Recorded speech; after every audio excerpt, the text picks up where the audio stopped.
As I promised for my birthday, mag-i-steak ako. Pipil. So I have to change my plan.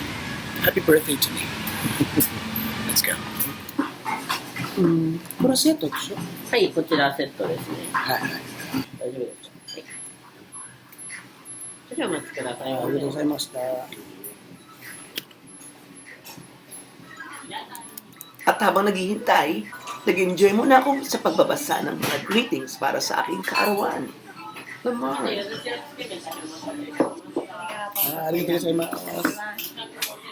Mas naging popular pa ang ramen sa pagdaan ng panahon sa Japan. In fact, kahit mga date-date ng mga lovers, sa ramenan din ang bagsak. Ba't naman parang sandok na yata itong binigay sa akin? Para sila sabi nilang natakaw ako, ah? Aba naman.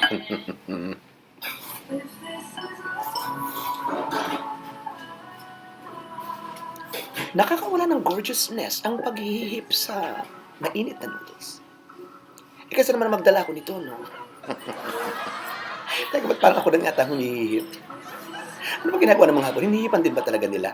Parang ngayon ko lamang yata na-realize na parang ako lang yata.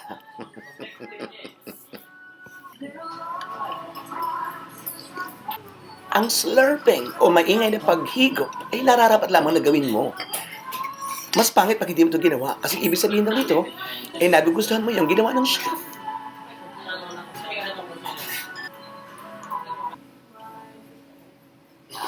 Splashing broth everywhere as you slurp your noodles is a big no. Kaya ingat din sa paghigop. Baka mamaya yung ka-date mo, pagtingin mo basang-basa yung mukha ng sabaw na galing sa bunganga mo. Patay ka.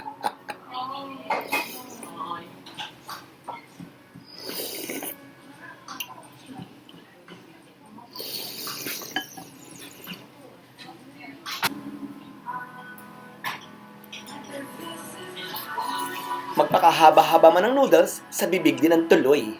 Alalahanin mo at nararapat ito, wag na wag mong ibabalot sa chopstick mo ang iyong mahabang noodles. Hindi spaghetti, kinakain mo, Inday.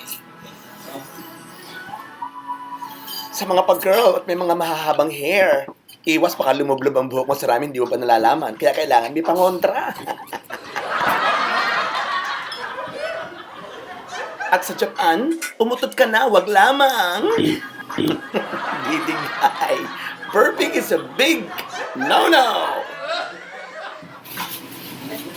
At kung tsamba pa rin ang pag-chopstick mo sa tinagal-tagal mo na, aba utoy, mag-isip-isip ka na. Baguhin mo yung style mo. Sabuhan mo yung kanin, sandukin mo!